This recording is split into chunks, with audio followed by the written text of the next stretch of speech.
Quero ler um texto para depois a gente conversar sobre ele. Mateus capítulo 9, de 1 a 8.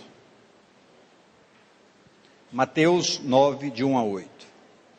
E entrando no barco, passou para a outra margem e chegou à sua cidade.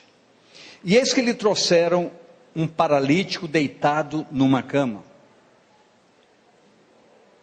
E Jesus, vendo a fé deles, plural, disse ao paralítico: Filho, tem bom ânimo, perdoados te são os teus pecados. E eis que alguns dos escribas diziam entre si: ele blasfema. Mas Jesus, conhecendo os seus pensamentos, disse: por que pensais mal em vosso coração? Pois o que é mais fácil, para ele, lógico, dizer ao paralítico: perdoados te são os teus pecados, ou levanta-te e anda?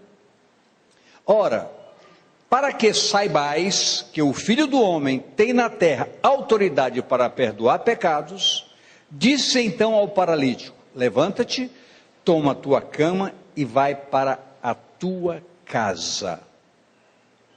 E levantando-se, foi para sua casa.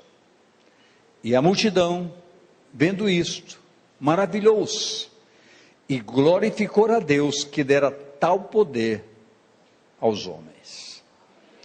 Pai, nós te bendizemos e te louvamos pela tua palavra. Sabemos que o agente capaz de nos fazer entender em plenitude os teus ensinamentos é só o Espírito Santo de Deus. E é a esse Espírito que nós clamamos a sua presença radical no nosso meio, para trabalhar nas mentes e nos corações e nos conduzir a um entendimento capaz de promover em cada um de nós um sentimento de fé, de confiança, de segurança, em poder saber que a graça de Deus em Cristo nos permite usufruir de coisas deliciosas. O mais importante é que os espaços sejam abertos em nossas vidas para darmos lugar à ação preciosa desse Espírito Santo. E essa liberdade pode ser estabelecida nesse lugar, se todos de coração aberto, espírito quebrantado, puder se colocar na presença do Senhor e com muita singeleza, humildade e simplicidade, se permitir ser tocado, orientado, ensinado e instruído. Que seja uma noite de bênção dos céus sobre todas as nossas vidas, porque para isso clamamos que o Senhor nos abençoe e opere maravilhas nesse lugar, em nome do Senhor Jesus. Amém. Podem sentar, por favor.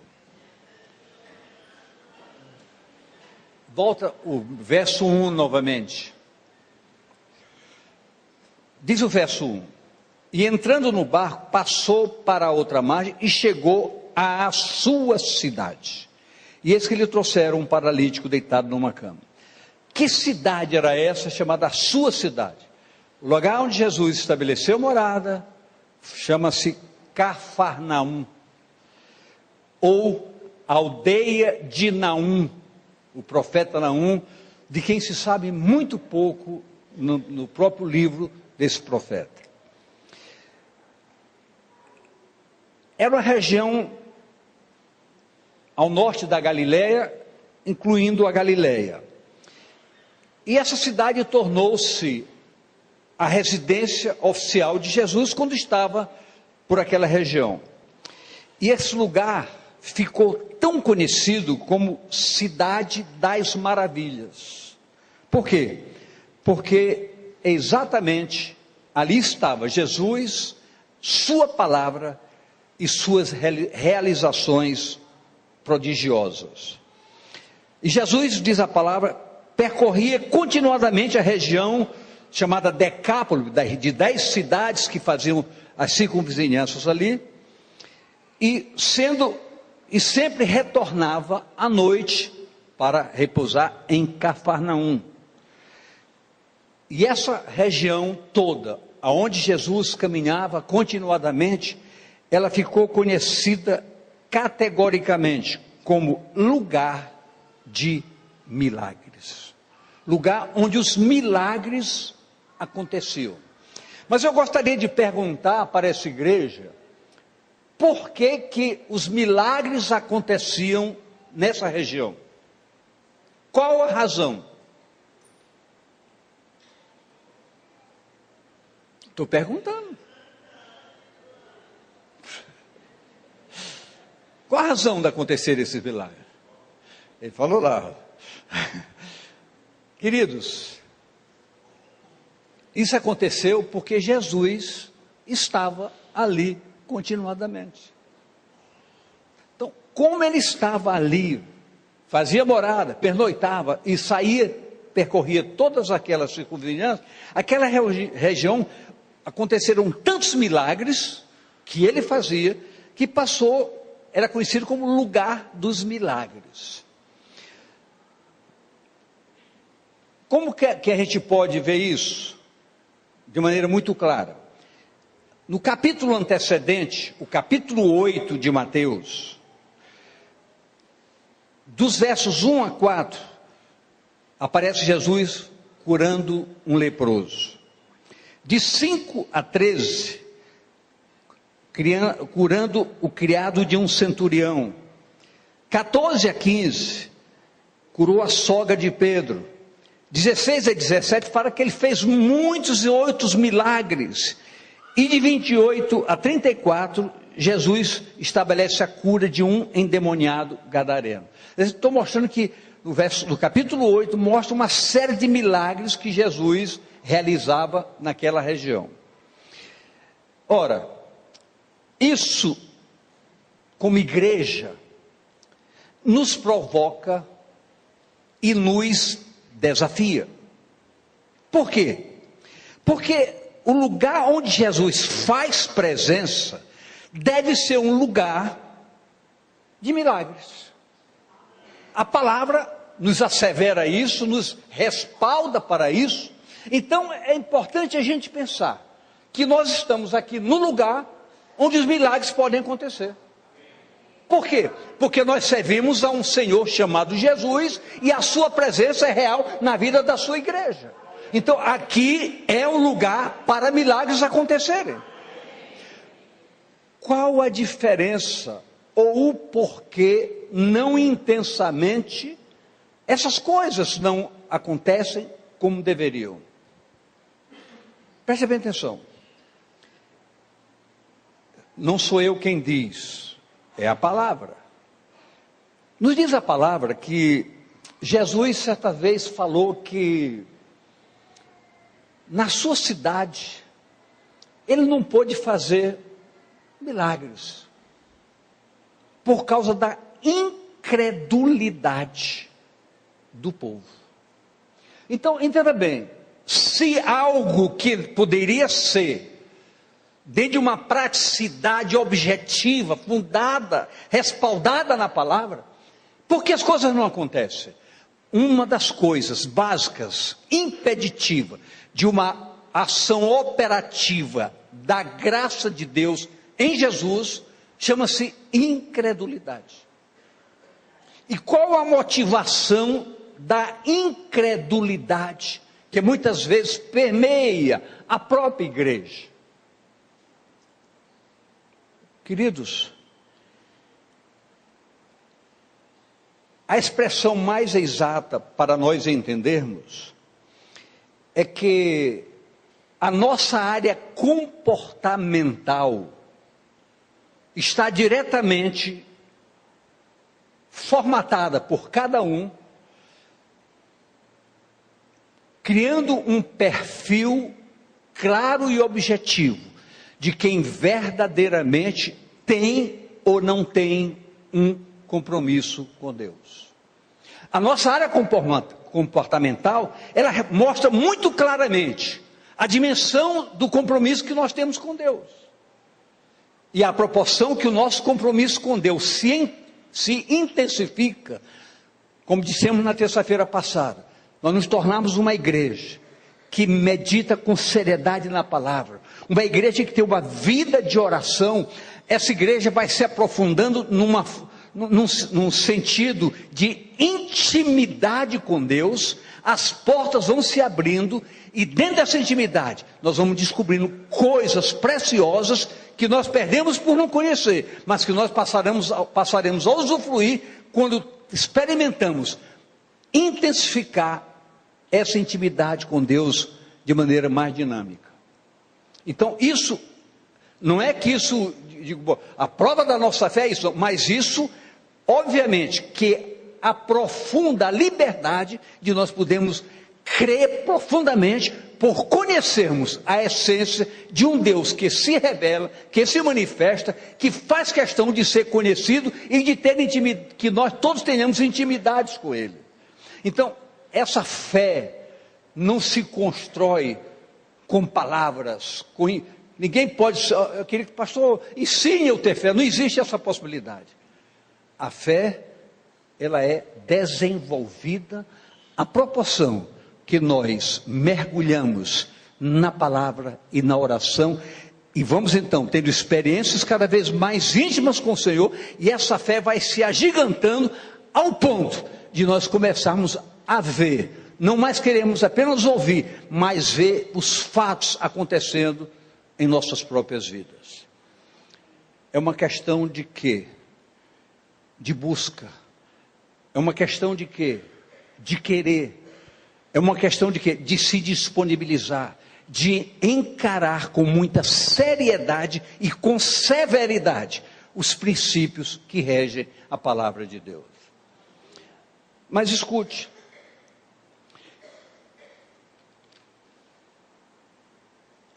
aonde essa movimentação de transformação dentro daquilo que nós dissemos, prática de vida com Deus, como ela se intensifica e como ela começa a acontecer e como ela acontece de fato. Olhe para mim, por favor. Primeiro, na nossa vida pessoal. Segundo, em nossa casa. Terceiro, em nossa vida como igreja. Começa na individualidade. A partir do momento que nós somos alcançados, conquistamos essa intimidade, esse relacionamento mais aprofundado com Deus, nossa casa não mais será a mesma. Nossos relacionamentos familiares não mais serão os mesmos. Nossa vida como igreja será totalmente diferente. Então, toda essa prática permite que a nossa vida seja um fundamento de verdadeiros milagres. O que é que eu quero dizer com isso?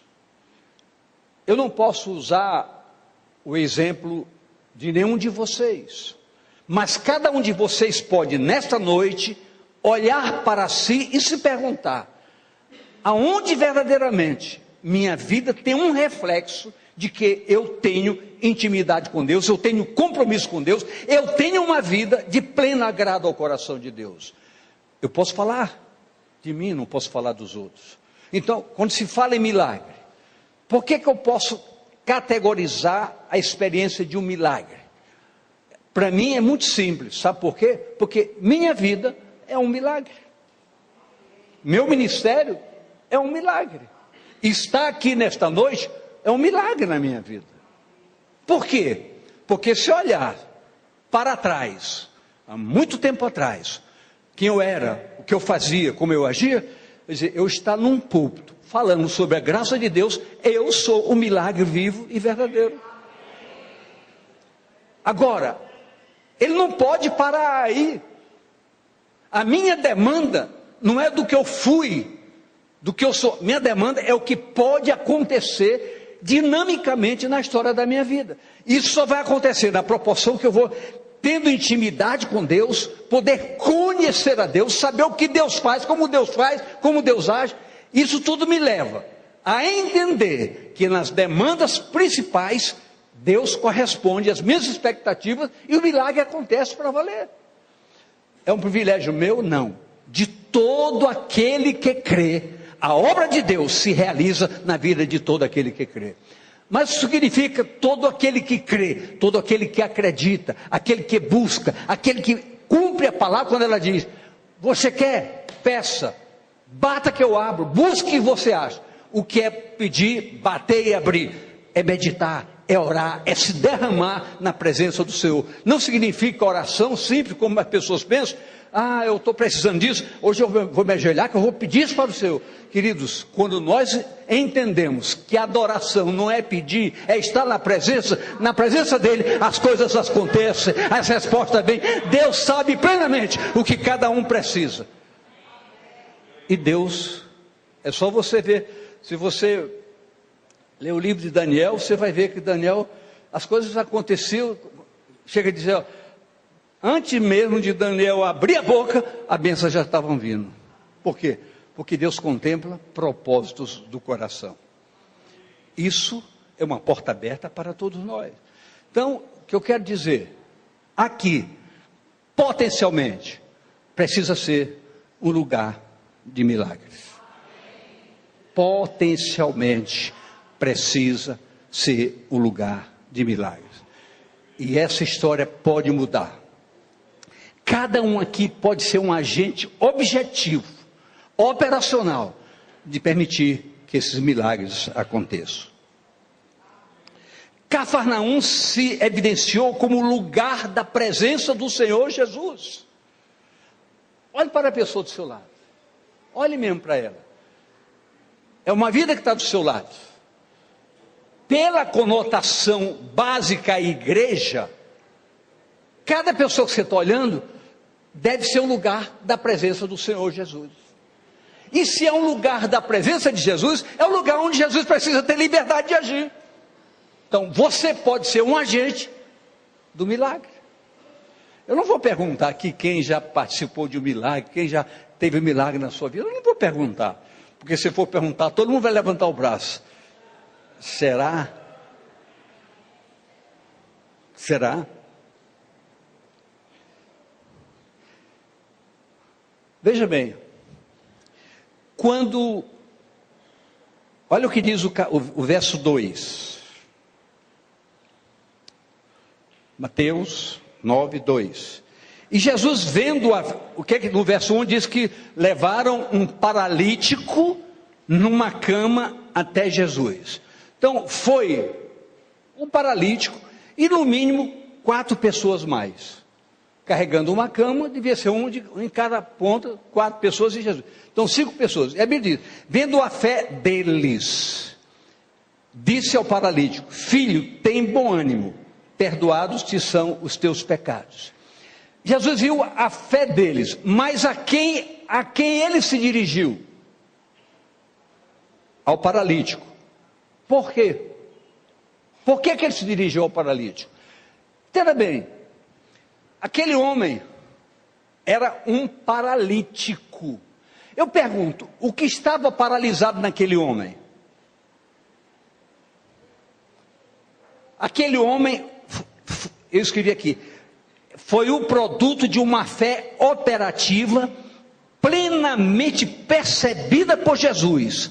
Era um paralítico, todavia, a paralisia não afetava o seu interior, o seu coração.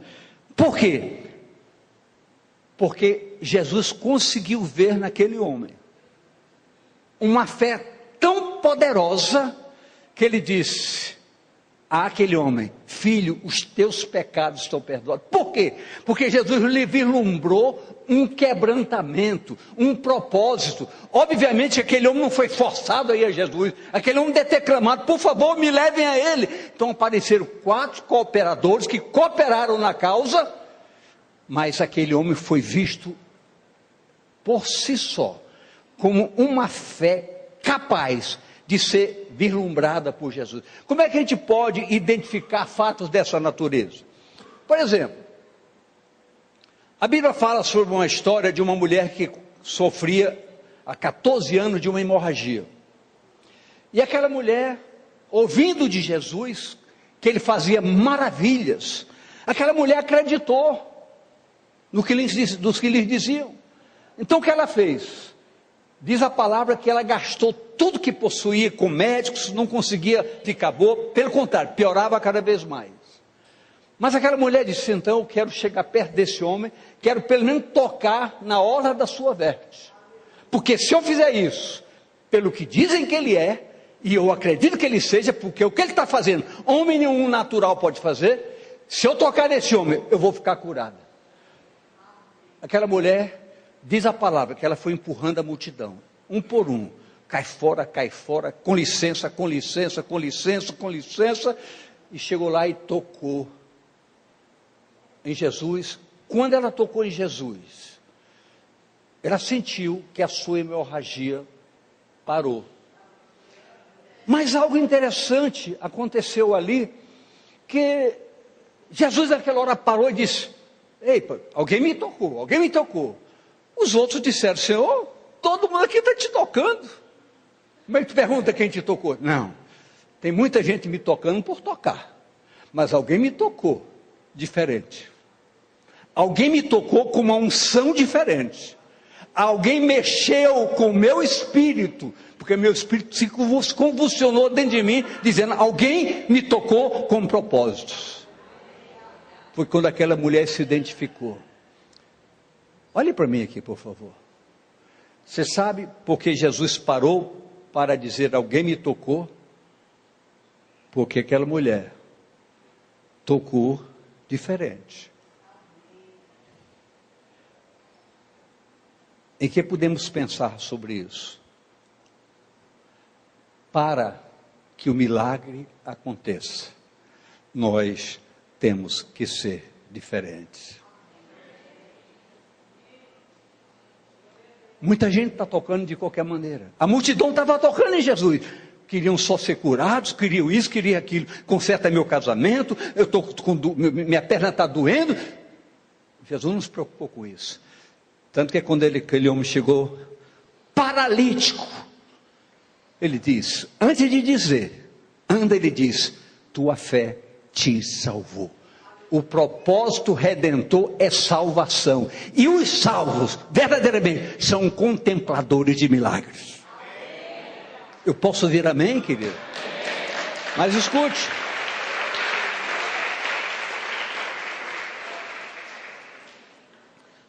Em primeiro lugar, aquele paralítico quis ir. Em segundo lugar, esse querer motivou que o levassem a Jesus. Ninguém pode ser levado pela força.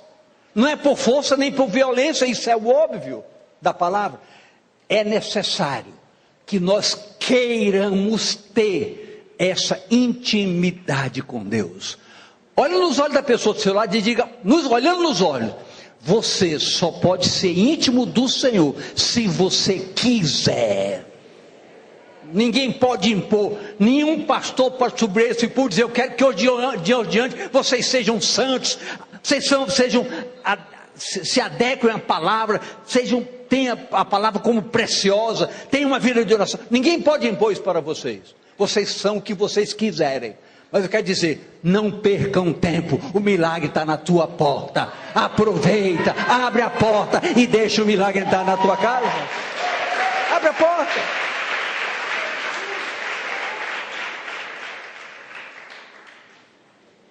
O que falta para alguns? Pode dizer comigo: querer. Sabe por quê? No livro de Isaías diz: se você quiser, se você ouvir, você vai comer do melhor dessa terra. Do melhor. Você vai comer do melhor. Se você está afastado, se sua vida não tem sido sucesso espiritual, hoje, mude de lado, tome uma posição diferenciada. Hoje Deus pode transformar a tua história. No verso 3, olha o que disseram para Jesus. Eis que alguns dos escribas diziam entre si: ele blasfema. Você sabe que não é estranho isso aí? Porque quantas vezes você está sentado, você está sentada, aí e você ouve uma palavra que mexe, que incomoda, mas alguém do seu lado diz, eu não acredito nisso. Isso acontecia naquele tempo. Ele blasfema. Quem sabe não acontece no nosso meio isso? Quem sabe? Mas escute bem. Ele blasfema. A incredulidade é arma tenebrosa que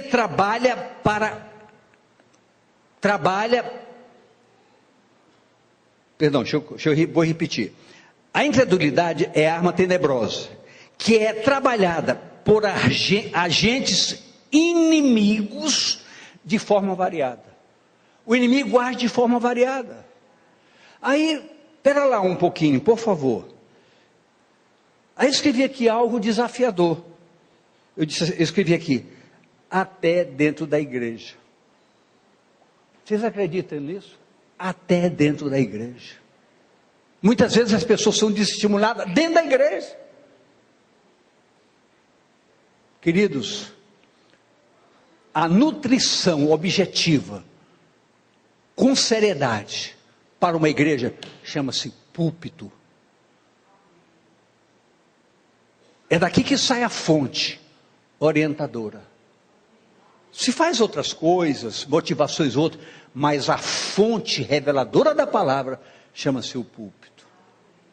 E muitas vezes a pessoa coloca você contra o púlpito e você se perde e não sabe por quê. Escute. Quantas maravilhas deixam de acontecer em muitas vidas, que por certo, culminaria até mesmo com uma segurança plena de salvação. Não esqueçamos, o inimigo usa suas armas, a igreja usa as suas. E quais são as nossas? 2 Coríntios 10, 4.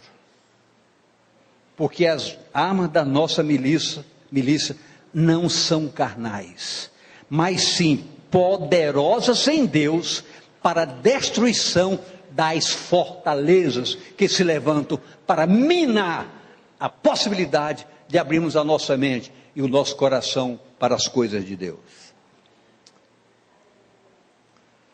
Nos versos 4 e 5 do capítulo 9 diz o seguinte: mas Jesus, conhecendo os seus pensamentos, disse: por que pensais mal em vosso coração? Eu pergunto, aquelas pessoas estavam conversando entre si. Talvez você lá no último banco ou no penúltimo esteja conversando aí sozinho, trocando suas ideias. Mas sabe o que a Bíblia diz? Aonde Jesus está, Ele lê todos os pensamentos. O que você estiver pensando aí, Ele está sabendo. Se você estiver maquinando alguma coisa, Ele está sabendo. Para onde você vai fugir da presença dEle? Se você subir, Ele está lá. Se você descer, Ele está lá. For para lá, Ele está lá. Aonde você estiver, Ele está te vendo. Aproveita a oportunidade. Deixe Ele ver coisas boas na sua vida. Verso 5. Pois o que é mais fácil, disse Jesus, dizer ao paralítico: perdoados te são os teus pecados, ou levanta-te e anda. Jesus usou sua prerrogativa divina, evidenciando a essência do propósito da sua vinda, o que muito contraria alguns sentimentos. Por quê? Queridos, porque é uma das coisas mais sérias, mais desafiadoras do púlpito. O que é mais? Exatamente isso. Por que muitas vezes as coisas não acontecem? Porque, queridos, quando a coisa acontece com maravilhas, muitas vezes nós nos perdemos, porque nós achamos que nós somos os tais, estamos fazendo a coisa acontecer. Queridos, não há estrela no púlpito da graça. Há um Deus que promove a graça para o púlpito. Quando nós entendemos isso, o astro desaparece e a glória se manifesta. O fogo queima o altar, mas o quebrantamento alcança toda a plateia. Quando a verdade tem o seu lugar devido. Escute. Mateus 6,33. Olha o que diz. Buscar em primeiro lugar o reino de Deus e a sua justiça. E todas, alguém diz todas as outras coisas, não são todas essas coisas que Jesus falou ali, a comida, a bebidas, água,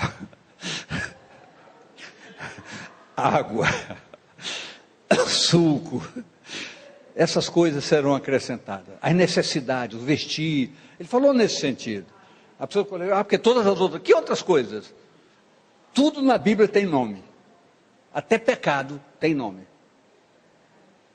Então, o que quer dizer com isso? Quando nós focamos a essência, os acessórios se manifestam, os complementos acontecem.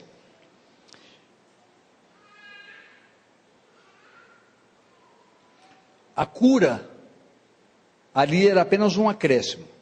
Jesus destacou o primordial. Olha o verso 6, vamos juntos lá.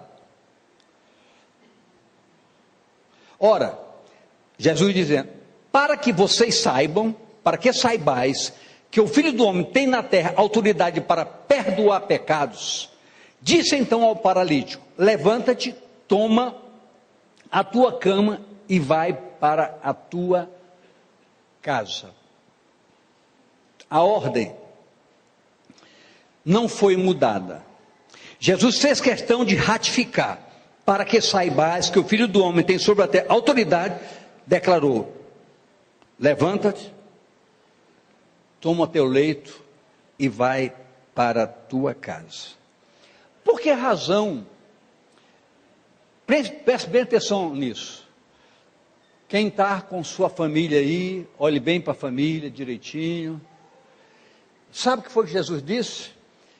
Eu hoje estou operando maravilhas na tua vida.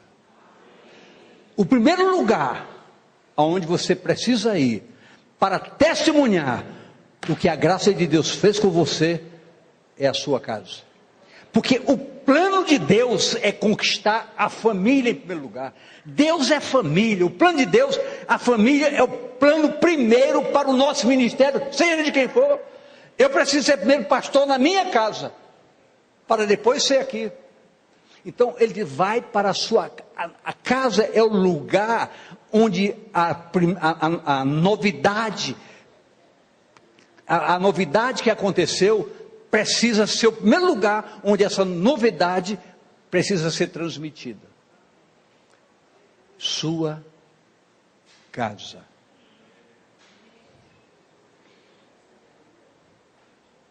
E o que diz o verso 7? Verso 7. E levantando-se, foi para a sua casa. Partiu para a sua casa, o lugar onde precisaria começar a mudar a história. Você está me ouvindo? Você está me entendendo? Você está prestando atenção? Sua casa é o lugar onde começa o milagre da sua vida. Por que eu estou dizendo o milagre da sua vida? Porque o seu testemunho pode ser um milagre para trazer toda a sua casa para a casa do Senhor. É a sua vida, é a sua história. Isso é um desafio? É. É uma luta? É. É uma guerra? É. Mas é um fundamento de obediência. E na obediência as coisas acontecem. Olha o verso 8. E a multidão vendo isso, maravilhou-se e glorificou a Deus que dera tal poder aos homens. Escute, essa autoridade é algo que a igreja precisa se aprofundar. Esse aprofundamento gera consequências extraordinárias em nós e através de nós. Por que se faz essa colocação dessa forma, dessa maneira?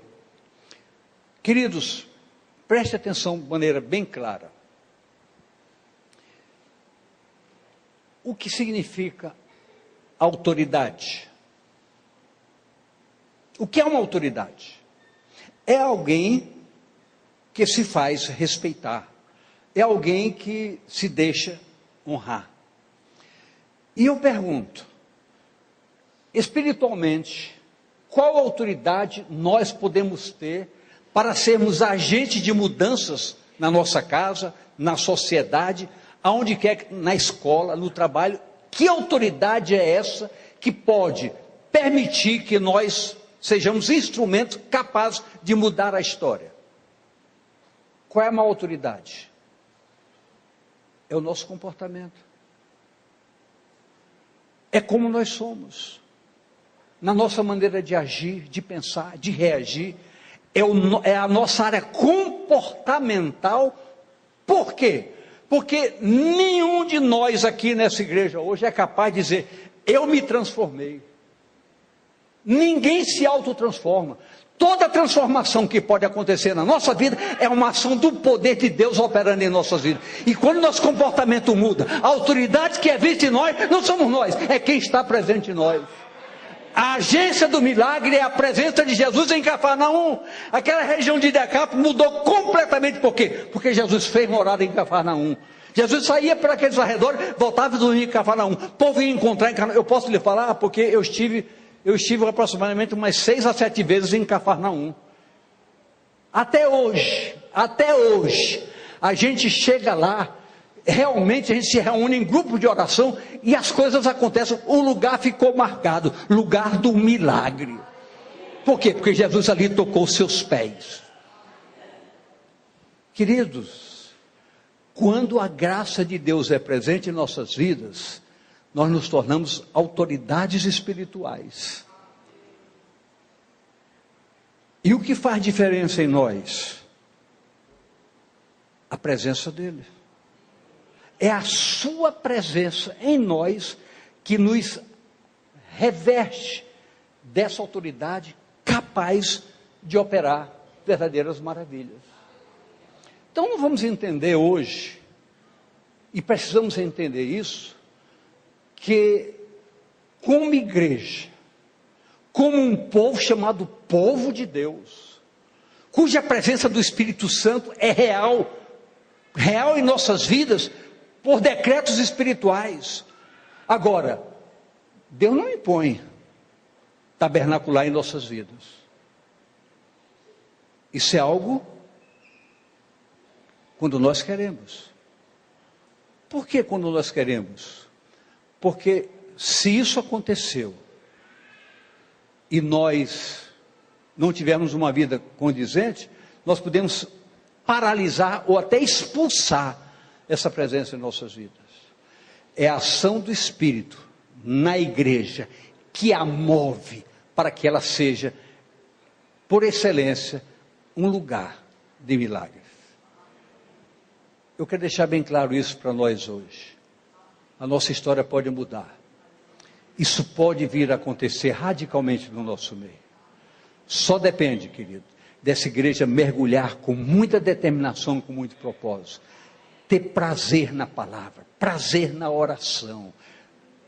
Encarar que vida com Deus não é enfado, não é canseira, é prazer, é alegria, é gozo transbordante. Agora eu vou dizer a vocês, mas pastor, eu quero ver isso acontecer. Eu lamento, não posso fazer nada. Você quer ver acontecer? Busque. Comece hoje. Mude sua história a partir de hoje. Quantos minutos você ora por dia? Quantos minutos você ora por dia? Sei que ninguém vai me responder. Comece a cobrar juros e correção. Eu oro 2 minutos. A partir de amanhã eu vou orar 5. Eu oro 5. A partir de amanhã eu vou orar 10. Eu oro 10. A partir de amanhã eu vou orar 20. Eu oro 24 horas. A partir de amanhã eu vou orar 48 horas no dia. É um milagre. Já é um milagre. Queridos, não é o tempo. Lógico que o tempo é importante. É a qualidade da sua oração. Mas o tempo conta. Ganhar tempo na oração é abrir porta para o milagre acontecer. Quem aqui já experimentou um milagre na sua vida? Só quero um milagre. Eu quero ver se essa igreja é verdadeira. Quem aqui nunca teve nenhum milagre na sua vida? Interessante. Ninguém levanta o braço. Ninguém levanta. Quem aqui já teve um milagre na sua vida?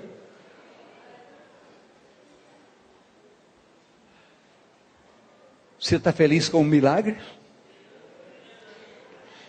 Que tal 2? Que tal 3? Que tal 4?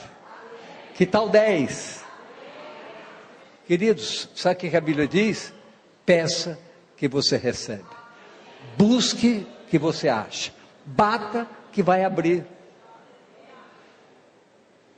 Cafarnaum ficou conhecida como a cidade dos milagres.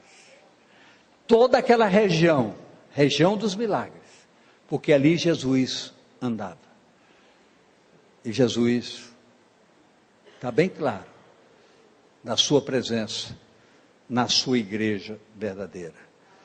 Eu quero dizer, se nós quisermos, se nós acreditarmos, essa igreja, esse templo, será um lugar de milagres sobrenaturais.